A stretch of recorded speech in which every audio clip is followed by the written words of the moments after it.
Y'all gotta realize that on this journey, everybody wants what you got. And I don't mean that in like a flashy or cocky way. Listen, everybody wants what you got because they see that you're finally at peace. And that's what everybody's looking for in this life.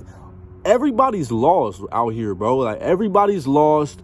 Nobody's really living with any type of clarity. Everybody's kind of just going through the motions. Nobody's really living in a conscious, congruent manner, bro. That's why you find a lot of miserable people, bro. They're not at peace in their heart because they know that they're not living in a conscious, congruent manner with the Holy Spirit, bro.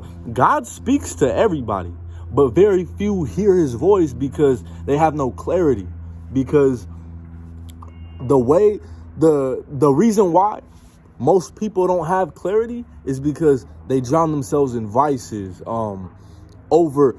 overeating, gluttony, all of these things, all of these vices, addictions. You can't hear God's voice because you're so high all the time, bro. And I try to tell people that, bro, like the reason why you're so like spiritually detached is because you're living a life of willful sin. And that's what takes people away from God, because God has a purpose for everybody's life, bro. God speaks to you all the time, but can you hear his voice? And when you can hear his voice, are you going to adhere to the voice, bro? That's the main thing, bro. Because when he's talking to you and when you don't listen, I'm telling you, bro, your mind, your conscience is going to eat you up until you change. But that's how you know. That's how you know you have the favor of God. When he's talking to you and when he's convicting you and when you keep feeling that conviction, that's how you know that you have the favor of God over your life, because he's not giving up on you. And that's facts, bro. That's facts. But a lot of people are spiritually detached because why? Because, bro, a lot of people just don't, like, bro, not to say that we're perfect, but man, I don't like to use that as an excuse, bro. Like, people don't learn the lesson until they really learn the lesson. But people just act like tomorrow's promise, and, you know, they'll put their salvation aside for like another day or for like another year in their life. You know what I'm saying? I was once with somebody who I was encouraging to change, you know, like I was like, you know, I don't want to live this life no more. You feel me? I want to step into a path of righteousness. And this person said some words that just blew my mind. But it's people out here in the world like this, though. They was like, man, I ain't really trying to hear that right now. Like, I know I'm going to give my life to God one day, but I'm going to do it when I feel like it, though, you know?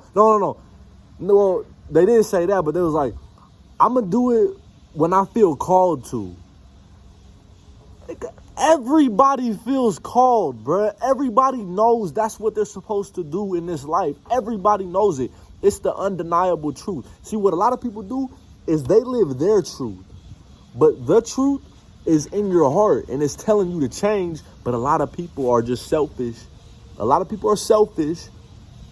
They have no clarity, and they truly, really don't fear God. Because now, I'm not going to sit here and act like a saint or anything like that, because I've messed up many times in my life. I've messed up many times in my life, but the more I messed up, the more wisdom I gained from my mistakes. But what a lot of people don't truly like fear God. But I'm not trying to act like a saint, because every time I messed up, I never was like, oh, like, you know, God's telling me to change, but I'm gonna do what I want to do.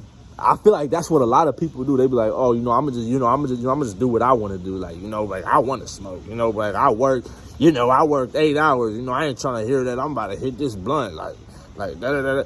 Everybody hear the truth, but most people are just selfish and they don't really fear God. Because every single time that I was living a life of sin, I was out here fornicating, smoking weed, getting high. The only person I was ever mad at was me. I always knew I was in the wrong, bro.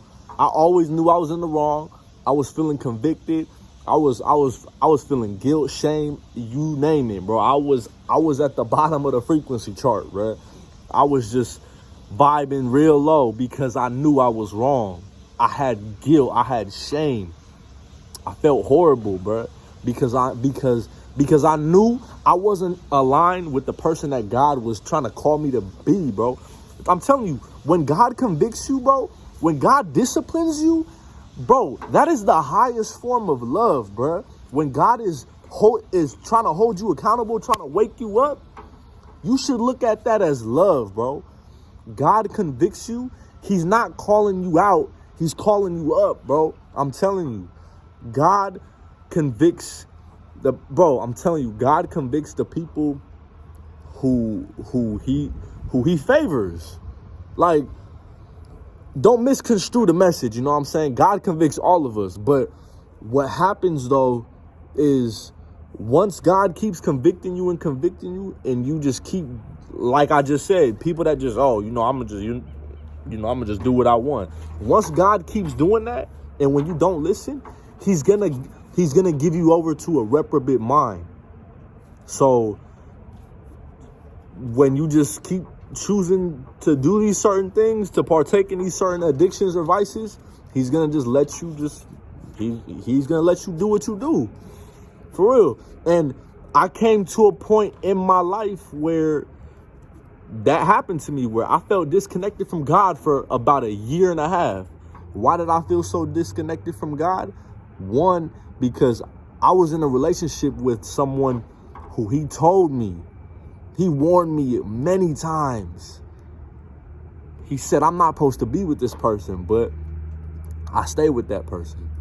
2, I was smoking weed every day for 2 years, for about 1.5 years. So I was getting high every day. I don't remember having not one dream that whole time.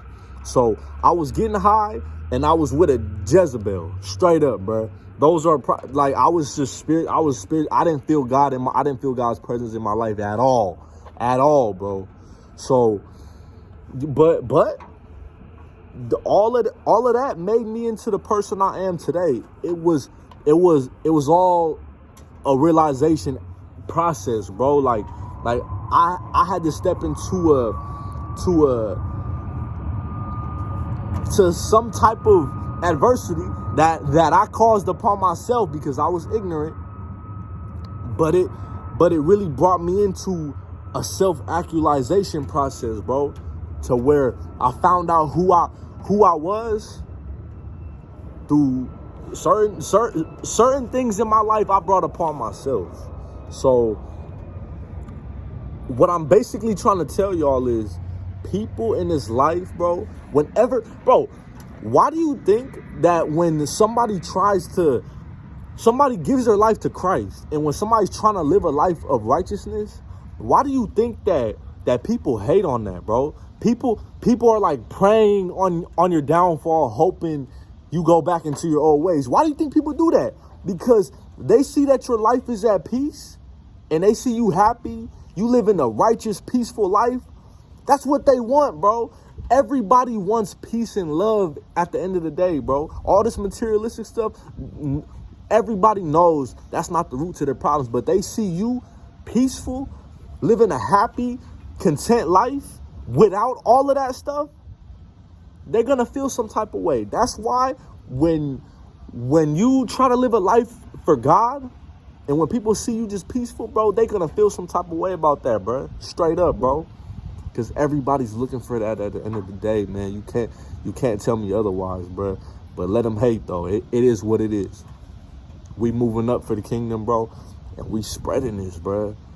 We spreading this, bro. Because this is, I'm telling you, this is what everybody's looking for, bro. Everybody's looking for this in their life, bro. Everybody wants to feel peace. Everybody wants to feel love. Everybody wants to feel valued. Everybody wants to feel like they're important.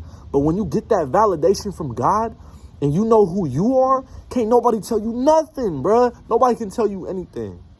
So I found out that when God defines us, bro, we don't look for no answers, and we don't report nowhere but to him. Let's get it. Let's go. See for the kingdom. We out, man. Let's get it.